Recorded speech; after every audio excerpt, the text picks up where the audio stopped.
Sveiki, mėly žiūrovai, ir sveikinuosi su jumis įsijungus jau 4-ąją Pasaulis po kojom tinklalaidę apie keliones ir keliautojus.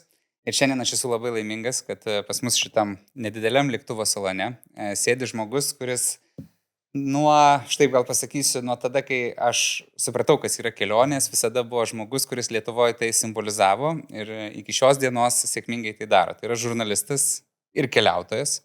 Ir turbūt dar galėčiau 100 skirtingų titulų išvardinti. Edvardas Žičkus. Labas, Edvardai. Sveikas, tik aš tai žiūriu, kad šeimininkas sėdi verslo klasėje, ar ne, kur dviem, o svečią pasodino... Mes to specialiai padarėm 3 kėdės, kad įsimiegotų ilgam skrydį būtų galima. Jeigu čia atsilenkia, tada man tik. Čia šitas gerai. Ne, bet skrendam, visą laiką, žinai, kai randi tuščią tą eilę, visada bandai prieš diržų šitą ženklą nubėgti ir užsiimti pirmas, kad galėtum pamiegoti, jeigu ne verslo klasėje sėdi. Edvardai, labai smagu tave čia šiandien matyti. Labai, galvojau, nuo ko čia pradėti ir man atrodo, kad mes pokalbį šiandien skelsim į 2 dalis. Vienas bus apie tave kaip apie keliautoją ir apie tavo įdomiausias patirtis ir apie uždegimą žmonių keliauti.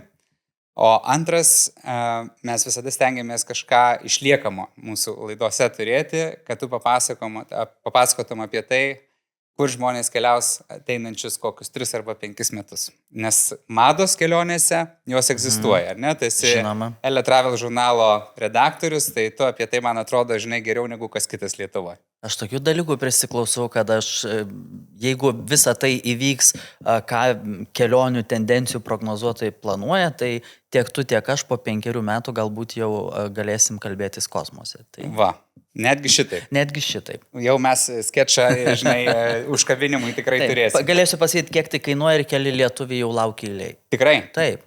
Geras. Tai pradėkim nuo tavęs. Taip. Ar esi suskaičiavęs, kiek šalių esi aplankęs? Nes dabar lygtais Lietuvoje paskutiniu metu populiaru yra matuotis, ar ne, už šito dalyko? Jo, čia man šitas labai keistas dalykas skaičiavimas. Kažkada skaičiavau iki 100, po to nebeskaičiavau. Čia tas matavimas jis yra toks gal šiek tiek provincijos dalykas, nes kiti, žinai, skaičiuoja vien tai, kad pabuvojo oro uoste ir užsideda žvaigždutę. Aš, sakykime, Kinijoje praleidau mėnesį, tada aš galiu sakyti, kad aš pabuvojau toj šaly. Taip. Jeigu aš vieną nakvynę praleidau kažkokiam viešbutyje, nes atšaukė skrydį, tai ar aš galiu tau pasakoti apie tą šalį kažką? Tai... Tiesa, tai žodžiu, konkretaus skaičiaus tu neturi. Tai tikrai ženkliai virš 100, gal ten bus koks 70, bet... Ar yra šalių, kurių tu dar nematei ir kurias nori aplankyti? Yra. Vieną kartą negavau vizos į Australiją jaunystėje, antrą kartą į Australiją neišskridau visiškai dėl profesinių dalykų, nes reikėjo rinktis arba vieną svarbų renginį vesti operos ir baleto teatre, kuris buvo iš tikrųjų ir man pačiam svarbus ir svarbus tuo metu mano darbdaviam.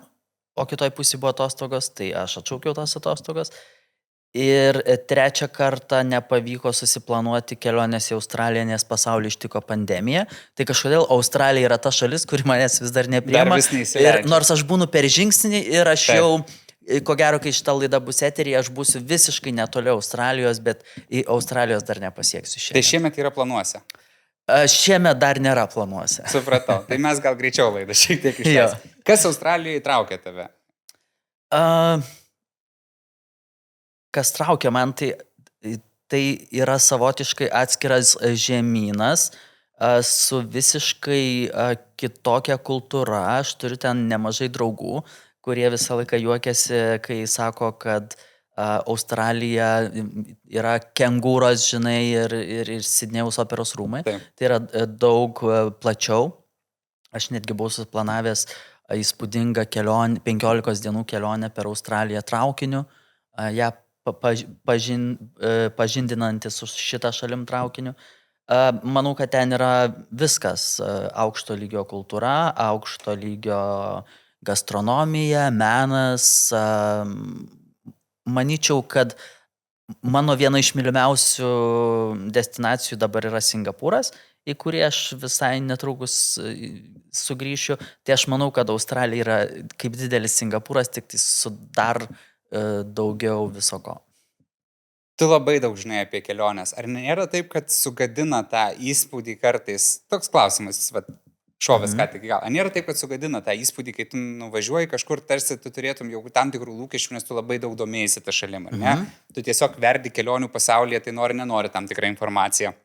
Ateina į tave, ne?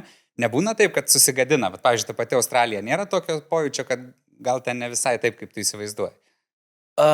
Žinai, aš esu tas žmogus, kuris mano, kad tikras arba geras keliautojas, arba bet kuris keliautojas turi atlikti namų darbus.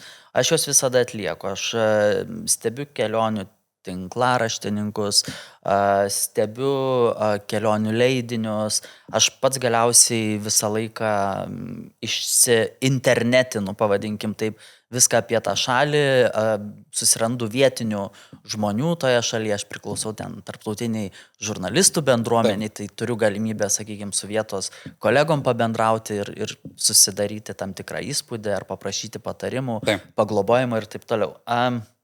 Ar netenka nusivilti, tai yra ne kartą tekę nusivilti, bet tai vadinasi yra tik mano paties klaida, kad aš prieš žinai, pasiekiant tašką, jau nusipiešiau kažkokį paveikslą. Taip. Kas man žadėjo, kad ten tai bus. Niekas nežadėjo, nes aš esu tas dažniausiai netradicinis keliautojas, kuriam iš kelionių katalogo retai ką įsiūlysi, tai aš viską mėgstu susidėlioti pats arba profesionalų pagalba, tai manau, kažkada tai dėliosit jūs man, ar ne? Labai džiugu būtų.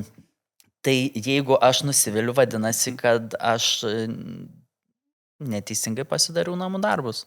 Ar čia galėtų tapti tam tikrų patarimų ir mūsų žiūrovam, kad nereikėtų prisikurti lūkesčių, vis dėlto reiktų pasilikti tą malonumą savo patirti kažką? Atradimą. Taip. Žinoma, nes kelionės ir yra atradimas.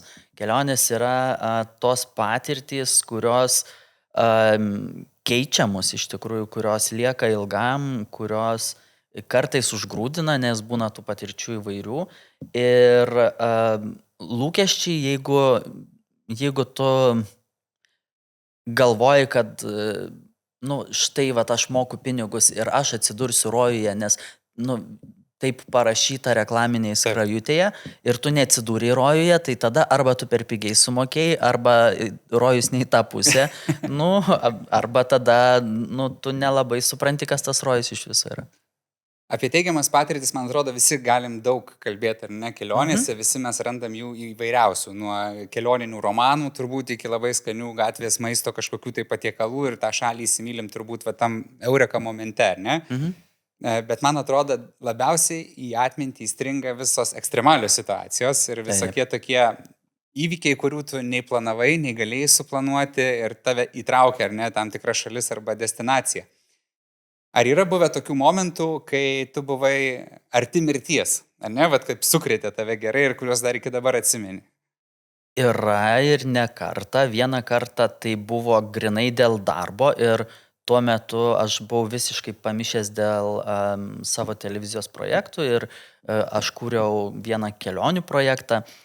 Ir būdavo kartais taip, kad tu grįžti į Lietuvą keliom dienom, po to vėl išskrendi ir net nebesigilini į programą, tiesiog eigoje, ką tau ten teks daryti. Ir aš atsimenu tokią akimirką, kaip sako, o dabar mes jau važiuosime nardyti, ten su rykliais, viskas gerai. Aš galvoju, žinai, ten yra tie visi tokie draugiški rykliai, kurie žmonių nevalgo ir taip toliau.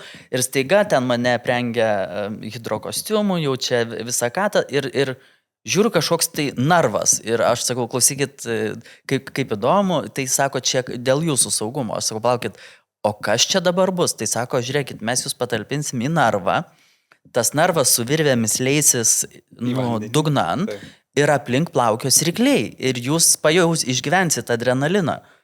Aš sakau, bet aš tai taip nenoriu su tais rykliais plaukti, aš noriu taip, kaip ten tose gražiose nuotraukose, kai tu guli aplink rykliukai ar ten, žinai, delfinukai ir sako, bet ne, jūsų patirtis su rykliais kitokia bus.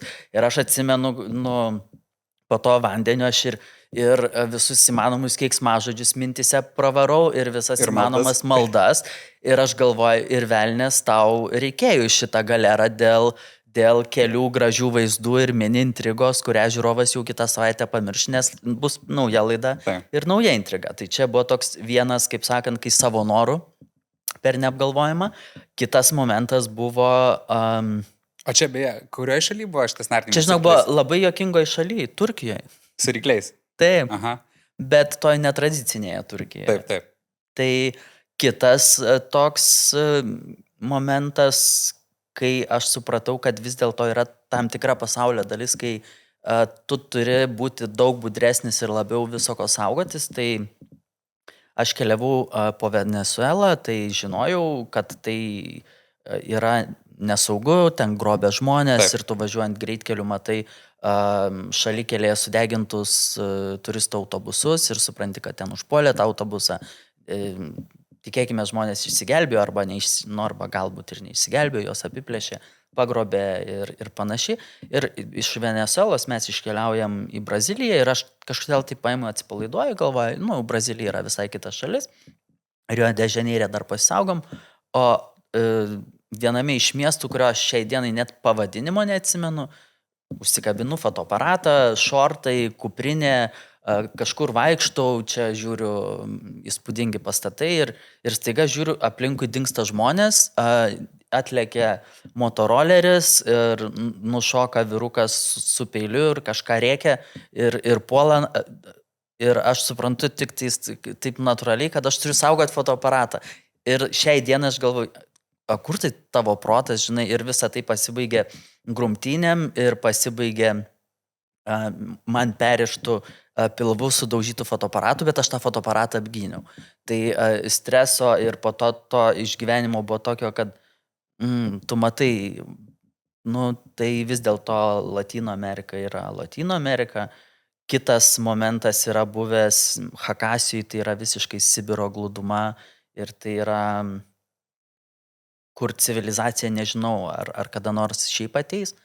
Tai aš važiavau ten ieškoti tokių labai retų pusbrangių akmenų žadeitų. Taip. Dalis iš jų yra labai brangus, ten gali juvelyrinės dirbinės kainuoti 25 milijonus, kiti yra naudojami tiesiog pirčiai. Bet aš dariau tokį filmą apie šitą akmenį, nes jo yra išlikę pasaulyje labai mažai.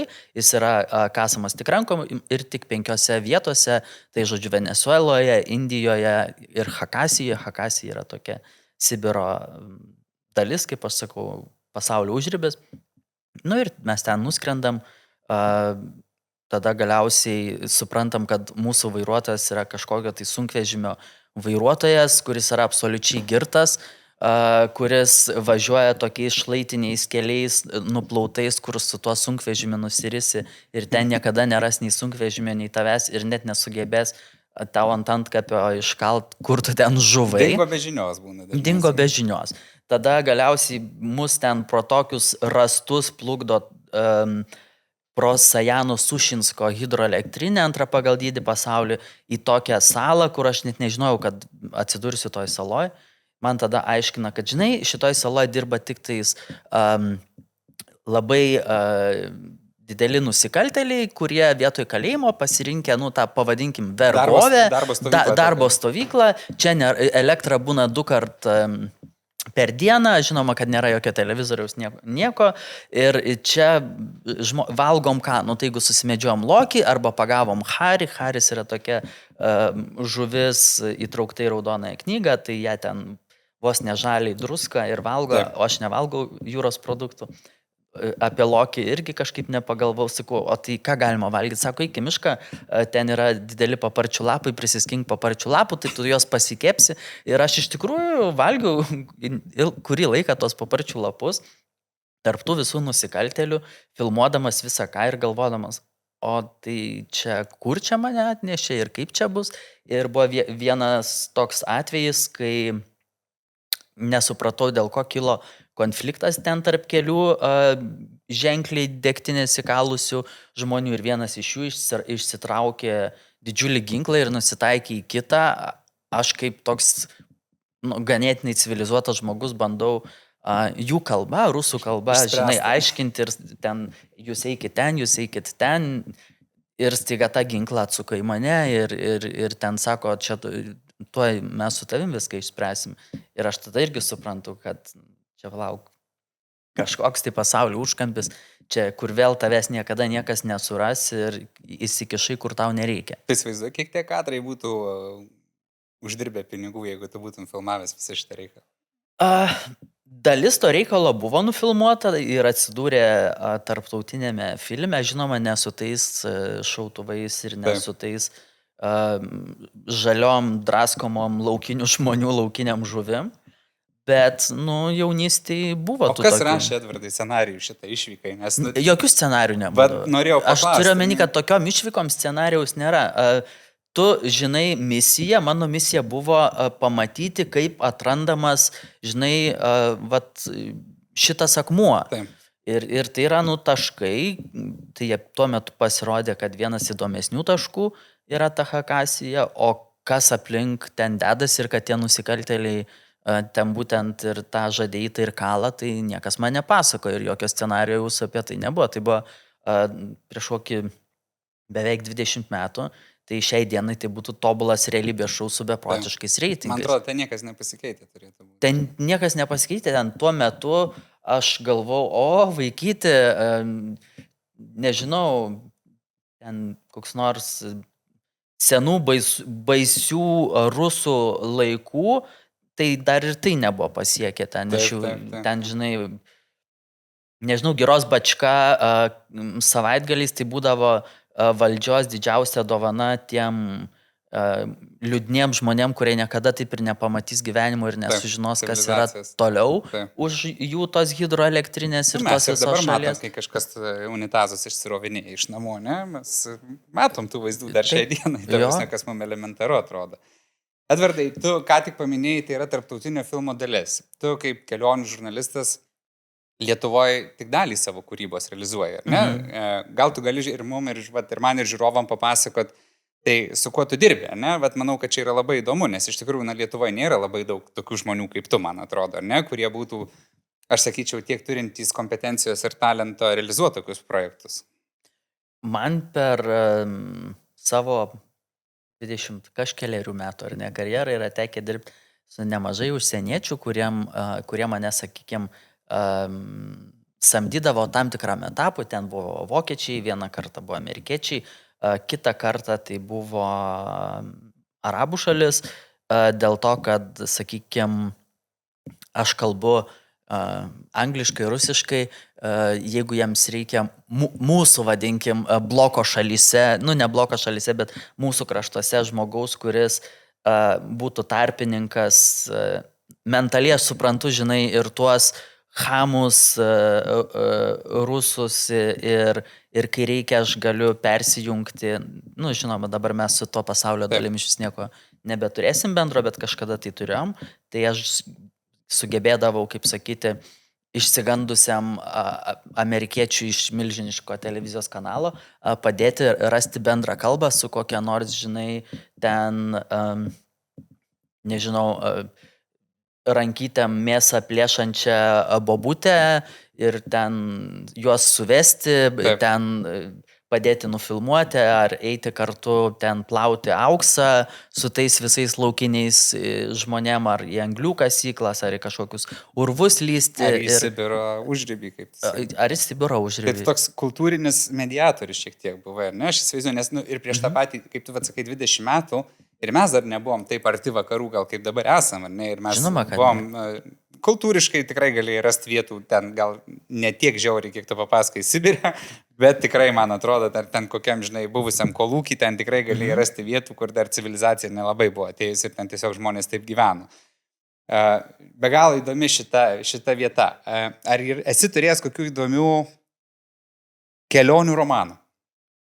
Kelionių romanų? Kur dabar atsimintum, aš pavyzdžiui turiu, ne, aš tikrai atsimenu tokių momentų, kur man kelionės highlightas gal nebuvo ten ta gamta, nors ten be galo graži, bet buvo žmogus. Ar tau yra tokių buvę? Nes tikrai garantuoju, kad žurnalistai, aš tikrai esu su ne vienu kalbėjęs, ten velnių priedę žmonės yra. Jo, žinoma, dėl to, kad supranti, kaip čia tau atsakyti, aš dabar bandu. Yra buvo, bet aš nežinau, ar man tai įstrigė į galvą, dėl to, kad mano darbas buvo labai platus. Aš atsidurdavau tiek galo vakarienėse, kai prie kito stalo karališka šeima sėdi, prie tavo stalo sėdi garsus pasaulyje žmonės. Aš atsidurdavau naktiniuose klubuose, kur kartu su Kate Moss šoki ant stalo, ten, žinai, gerai kalės kokteilių. Arba keistose, arba ten, nežinau, kokioj nors privačioj šeicho saloj, kur iki tol, žinai, nėra pabuvoję svetimi žmonės ir po šiai dienai dar vaikšto ir liūtai, ir žirafos laisviai. Ir yra tekę, nežinau, Ir Sibirė. Ir Sibirė pabūti. Nu tai va, tai per visą tą, tai visko buvo. Ar tu esi kur nors užfiksavęs savo šitos kelionio nuotykius? Nes aš iš tikrųjų įsivaizduoju, kad, žinai, mūsų tinklaladė tik pusvalandžių yra tik taip prisiliest prie to, ką tu esi patyręs ir tiesiog suvokti tą mastą, vat, ką tu ką tik paminėjai. Ar tu kažkur fiksuosi, bus galima tai kažkur paskaityti, pamatyti?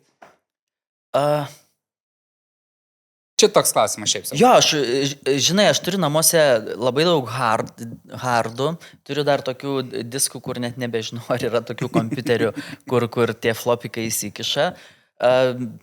Iš tikrųjų reikėtų susisteminti visą tai ir tai galėtų tapti fantastiškai gera knyga, bet šiuo metu aš rašau kitą knygą, tai gal kitais metais arba vėliau, žinai, kai tų nuotykių bus dar daugiau, pribręsiu parašyti apie kelionių patirtis, bet dabar šiai dienai jau yra madinga, nes žmonės keliauja ir aš labai to džiaugiuosi ir jie pamato pasaulį ir jie patiria įvairių patirčių.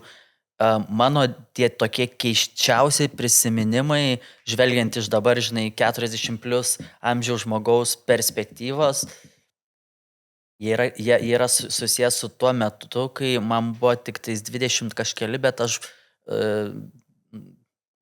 buvau vienas iš žurnalistikos istorijos kūrėjų, gyvenimo būdo žurnalistikos, kelionių žurnalistikos kūrėjų ir tuo metu tie nuotykiai būdavo visai kitokie, jie būdavo ir laukiniai, ir keisti, ir nenugludinti. Ten niekas tau, žinai, nesudėliodavo jokio plano, tu viską dėdavaisi ant nugaros, štatyvą, tai toks kameros stovės, žinai, po pažastim, kaip sakant, į lėktuvą, tada ieškai kažkokių vietinių autobusų, ten atsimenu naktis, kažkur tai Maroko dykumas, nebesprantam kaip grįžti, anglų kalba neegzistuoja, ten dar visokių keistų situacijų vyksta. Tai dabar jau turizmas yra labai išvystytas, tu turi protingą telefoną, žinai, įsivedi, nu ten nežinau, net ir dirbtinio intelekto gali paklausti, ką man daryti, žinai. O tuo metu aš keliaudavau ir tada, kai mes tų mobiliųjų telefonų ir neturėdavom. Tu paminėjai apie įkvėpimą. Ar yra, kas tavo autoritetas kelionių žurnalistikoje? Ar tu turi tokį žmogų, nežinau, į ką galbūt ar kažkada lygiavaisi, tai nebūtinai dabar, ne? Nes ką tu pasakoji, man šiek tiek, aš nežinau, čia visiškai nenoriu žaisti, bet tarkim, pavyzdžiui, Algimantas Čekuolis, ne, mes Lietuvoje žinom, jisai daug pasakodavo apie keliones, tas visas istorijas, bet ką tu šiek tiek papasakoji, man atrodo, kad tai galėtų būti tiesiog naujos kartos, nu, taip įvardinkim, ar ne, Algimantas Čekuolis galėtų būti Edvardas Žičkus. Ar tu turi kažkokį įkvėpėją ir autoritetą, kuris, nežinau, buvo tavo kelrodis šitam profesiniam keliui? Kolegos Čekuolio, buvusią savo pašnekovą, aš iš tikrųjų visą laiką turinį. Anksčiau tai nesvadindavo turinį, iš tikrųjų vadindavosi, žinai, laidomis ir panašiai. Jo, tai aš visą laiką sekdavau. Žinai, prieš 20 gerų metų mes nelabai turėjom prieigos prie to, kas gali būti tavo... Kas vyksta pasaulyje. Jo, kas yra ten, nežinau, man Elza Klenč ar Diana Sawyer, nu ten, sakykime, tokios kultinės žurnalistės, ar ten Davidas Murėjus, tokie Amerikos grandai, Bardenas, bet aš neturėjau savo kumyro, aš kažkaip pats formavau tą savo patirtį, nes aš nežinojau, kad vieną dieną, kaip aš tau sakau, žinai, iš Šeicho salos aš keliausiu į kažkokį tai, kur aš į Vietnamo kalėjimą, nu tai. Jo, nes mus apiplėšė ir po to mus pačius uždarė, už tai, kad apiplėšė. Aha.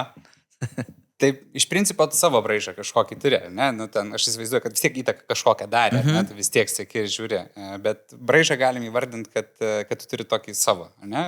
Aš pavyzdžiui, galėčiau tikrai pasakyti, kad ir subjektyviai iš savo pusės, tu esi figūra, ne? Bet žurnalistikoje, ypatingai kelionių Lietuvoje. Tai tiesiog, žinai, iš tos norėjau ir tavęs paklausti, ar tu turi Kas tave veda kažkur? Ar... Žinai, kas mane veda, aš galiu pasakyti, kad šalį pažinau tada, kai aš pažinau vietinius žmonės. Tai aš visada, net ir tokiose šalyse kaip Tanzanija ar Libanas, aš visada bandau susidraugauti su vietiniais žmonėmis, patekti į jų asmeninę erdvę, į namus, tapti jų šeimos svečiu, kad jie taptų mano pakeleiviais, kartais ir ne pačiais saugiausiais keliais, paragauti vietinio maisto. Šalį paragavęs ir joje pabuvęs ir ją ištestavęs, aš jaučiuosi tada, kai aš joje būnu susibičiuliavęs su vietiniu žmogumi, kuris mane pakviečia į namus arba į savo artimųjų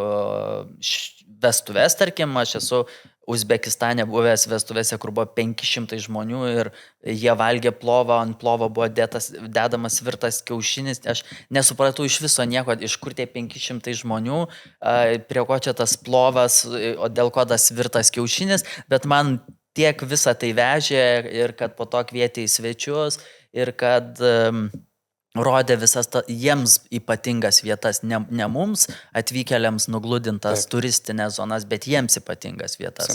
Tai lygiai tam pačiam Libane aš atsimenu Beirute, kuri visą laiką krečia neramumai, tai man vietiniai labai norėjo parodyti vietą, kur buvo susprogdintas jų premjeras ir po šiai dienai yra didžiulė duobė Beiruto centre.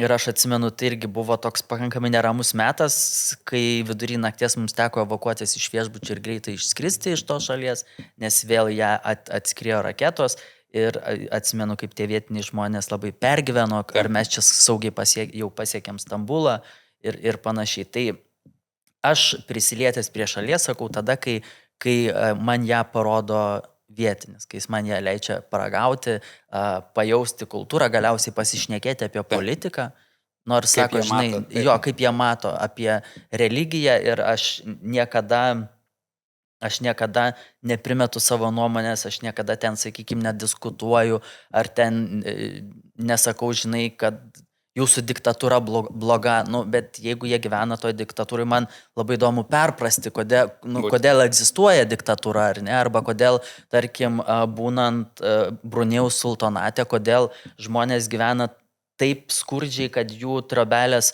ant vandens, žinai, yra tiek sutrunijusios, kad ten žuvis gali vos neiššokti į vidų ir jie toli mato aukso stogais dengtus sultono rūmus ir jie tiesiog dievina viską, kas susiję su Brunėjaus sultonu. Tai man vis tik įdomu, kodėl tie žmonės taip dievina. Bet čia turbūt yra žurnalisto dvasia, ne, Edvardai, nes suvokimas, aš irgi labai su taim noriu sutikti ir mano gink-dieve net iš tolo turbūt tos patirtys, žinai, kiek tavo nesiekia, bet man tekė mokyklos laikais būti mainų programai Turkijoje, Ankaroj pagyventi šeimoje, 2 savaitės, šeimoje, jų namuose.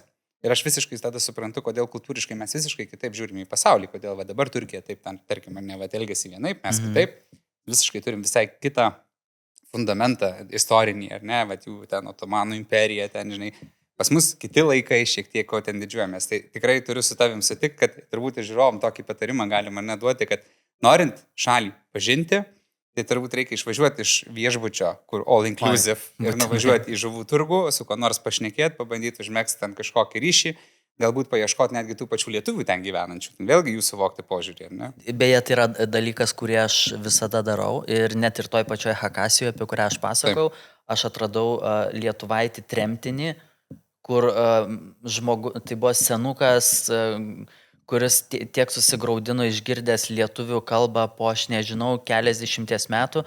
Aš tiek susigraudinau, klausydamas to žmogaus istorijos, kad grįžęs į Lietuvą, žinai, ką aš padariau, aš tiesiog gal paaukau 1 mėnesių. Tuo metu, atsimenu, mano kolegos kūrė tokią laidą Nacionalinė paieškų tarnyba. Taip. Aš jų pagalbos buvau paprašęs ir aš suradau to tremtinio Lietuvoje likusius giminaičius. Ir aš važiavau pas tos giminaičius, kažkur ten lyg ir link Mažeikio ar Naujosios Akmenės. Vežiausi kompiuterį, rodžiau, kaip atrodo jų giminaitis. Wow. Tada ten tos moteriškaitės apsiverkė, aš tada siunčiau laišką, nes mane tai paliečia.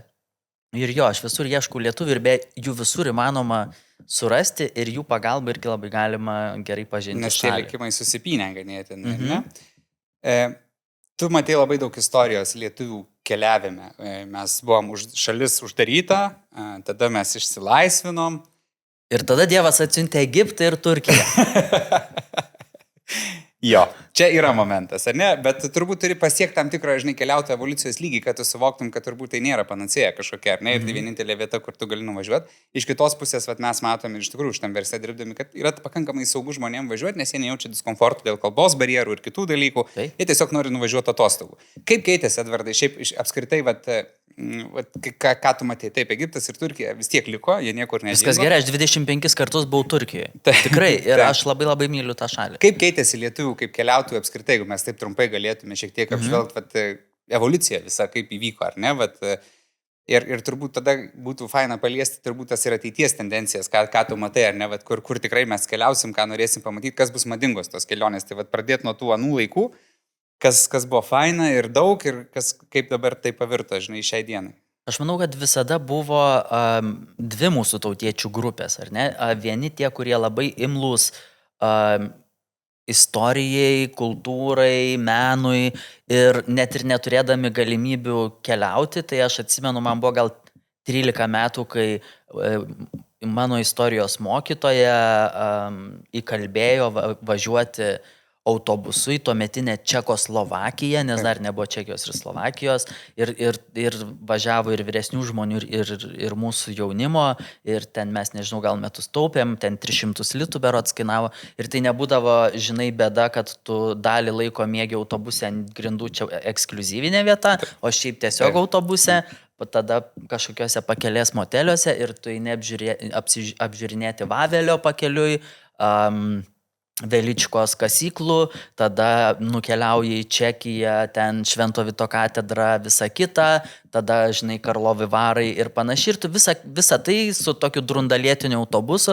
ir tu viską pažindi, nes tu pakeliui neini į jokius restoranus ar barus, valgai savo sumuštinį, ten pasidalini, kur nors kokioje pievoje sustoji, ten, nežinau, pasidarai pikniką, atlauki eilėj, pamatai, nueini į muziejų ir tu grįžti, jau turtingas.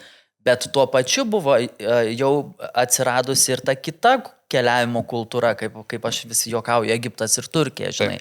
Kai staiga yra kažkur tai šalis, kur tu nusiperki kelionį ir tu įsivaizduok, tu gali ten tiek visko valgyti ir tau nieko nereikia ir gerti. Ir aš atsimenu tas istorijas, kaip grįžta žmonės iš to all-inclusive, ten nežinau, ten, kad ir 3 žvaigždžių ir klausi, tai ką tu matai? O Jėzau, žinai, ten šokiai prie baseino visai tą, o tai ką parsivežiai? Ir sako, žinai, ten viskas buvo nemokamai. Tai aš išpildavau vandenį ir į tą butelį prisipildavau vyno, tai visiems parvežiau vyno, lauktuvių ir tai būdavo irgi tam tikras keliavimo... Aš šiek tiek įsiterpsiu, Edvardai. Esi taip daręs? Aš buvau Egipte prieš 3 mėnesius ir vienai mūsų tautietėjai patikroj paprašė daryti lagaminą. Aš nieko nenoriu pasakyti, bet tai buvo. Žinai, mes čia dabar kalbam apie tai, kaip... Taip, ir ką rado. Obuoliai, bananai, ta prasme, bandelės. Taip, nes viskas įskaičiuota. Ir, kad sakai, buvo, taip vis dar yra. Taip vis dar yra. Man tada labai liūdna, žinai, jeigu vis dar taip yra, nes aš labai noriu tikėti, kad žmonės net ir keliaudami, žinai, į tas tradicinės vietas, kur iš tikrųjų nusipelniai poilsio ir nori kartais tiesiog pasivolioti, žinai, pajūryje, ten, nežinau, pasnurklinti, pamiegoti, skaniai pavalgyti, bet tuo pačiu gali, žinai, ir išvykti į ekskursijas, bent kažką tai pamatyti apie tą šalį, ne tik tai tą viešbučio teritoriją. Bet turbūt auga ta žmonių dabar. Auga grupė, ir keičiasi. Ir man labai patinka, kad kartais būna žmonės rašo, kad mes su šeima ten 6 kartą skrendam į Egiptą ir praeitą kartą lėktuve matėm jūs, bet pasižiūrėjom jūsų socialinius tinklus. Tai mes pabuvom viešbutė, mus nuvežė į ten aukso turgų, į prieskonių turgų, tai tiek ir matėm, o mačiau, kad jūs nuskridot į sostinę ir nakvojot priešais piramidę, o čia kaip taip galima? Sakau, žiūrėkit, aš irgi nusipirkau tą all-inclusive, nes taip pigiau, man užtenka 2 dienų O tada vietinis lėktuvo bilietas į Kairą pirmin atgal kainuoja gal $60. Taip. Aš buvau susiradęs viešbutį, kad nubuščiau ir man fone būtų tik piramidės. Taip. Ir kad aš jas turėčiau privatų gidą ir privatų patekimą, o ne, žinai, su autobusu ir ne su tais, ten laikai taip, kupranugaris ten bėga ar kokie ten tie tradiciniai momentai. Ir aš tiesiog taip susiplanavau, kad 2 tokias dienas turėsiu ir pasisamdėm mes vietinius žmogeliukais, vežė mus į vietinius restoranus, kur tu už 10 Egipto dolerių berods, ar ne, tu ten privalgai labai labai skaniai ir tu eini į tą tikrą turgų, vat, kaip tu sakai, žuvies ar ten kažkokių prieskonių, aplankai muziejus, bet ten milžiniškų eilių. Ir tada sėdi lėktuva ir grįžti į savo tą puikiai viskas įskaičiuotą viešbutį. Ir man patinka, kad žmonės rašo, o kaip tai daroma? Ir aš sakau, žiūrėkit, labai paprastai. Ir ten nusinti, žinai, kokį nors ten Expedia ar ką nors, kad tu gali labai paprastai padaryti. Ir aš sakau, kad tas miksas yra tobulas dalykas, nes aš irgi keliaudamas noriu balanso. Kelias dienas patinginiauti, tada kelias dienas pažinti.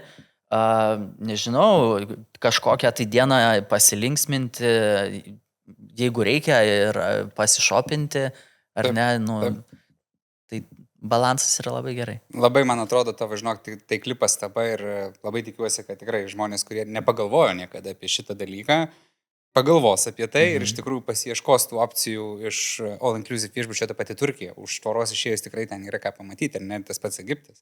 Ir tu puikiai žinai, kad būnant vietoje, tai tau nereikia ten tiesiog eiti į turizmo agentūrą ir pirkti tai. Pas koncieržą.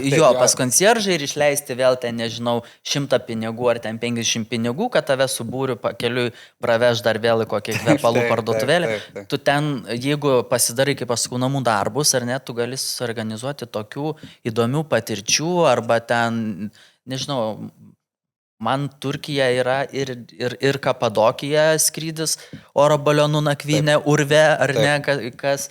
Ir yra Stambulas vienas įspūdingiausių pasaulio miestų. Ir tuo pačiu yra, ir ta turkiška riviera, ten, nežinau, Bodrumas ar kažkas. Juodosios jūros pusė. Tikrai didelė ir turtinga. Kalnai galiausiai tu gali ir slidinėti Turkijai. Tai...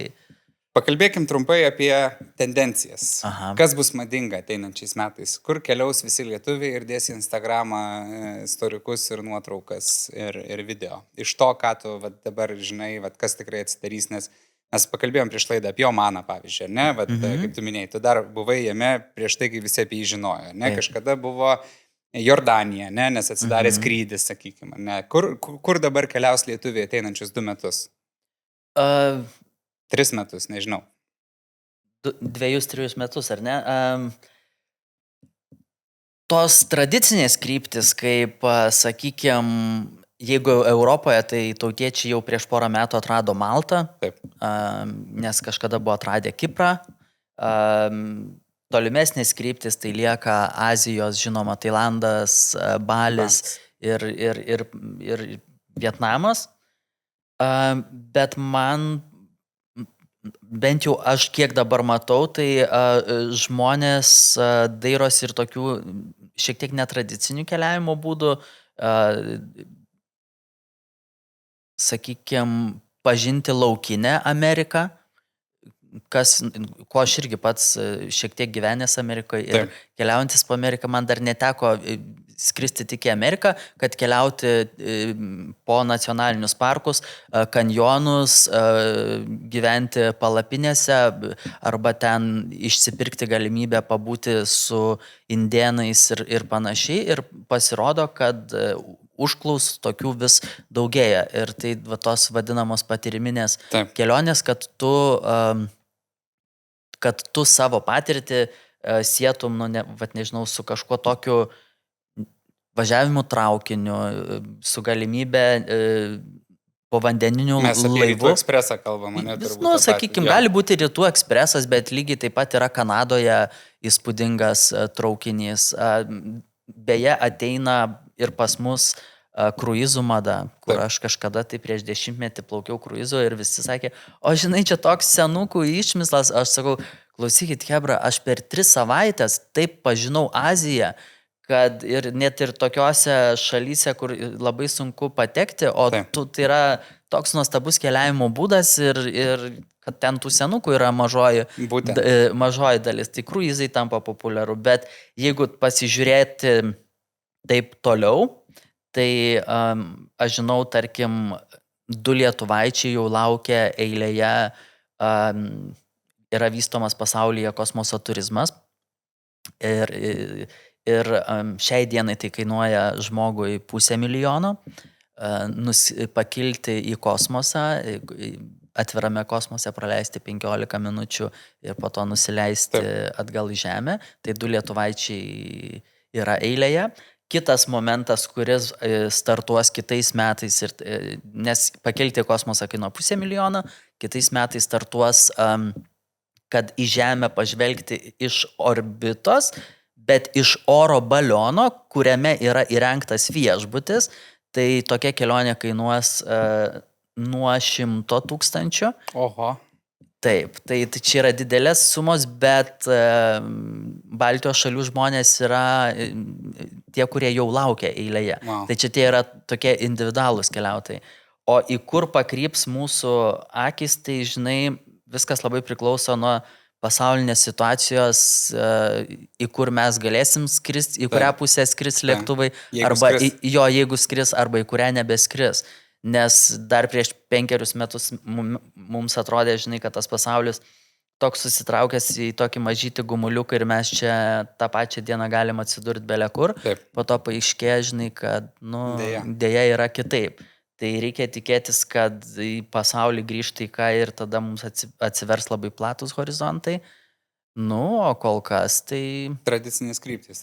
Bet labai įdomus faktas, žinai, kad ne tik pradedam keliauti, aš kaip sakau, horizontaliai, bet jau ir vertikaliai, ne? Jo, man buvo labai nuostaba, kad aš dariau interviu ir aprašinėjau visą tą sistemą, kaip kūriama, kaip reikia pasiruošti žmogui ir aš galvoju, žinai, pirmasis ten Richardas Bransonas, nes ten jo kompanija visą tai padarė, jis pats pirmasis kilo, tada greičiausiai sąraše kokie nors milijardieriai, ar ten taip to, nieko panašaus.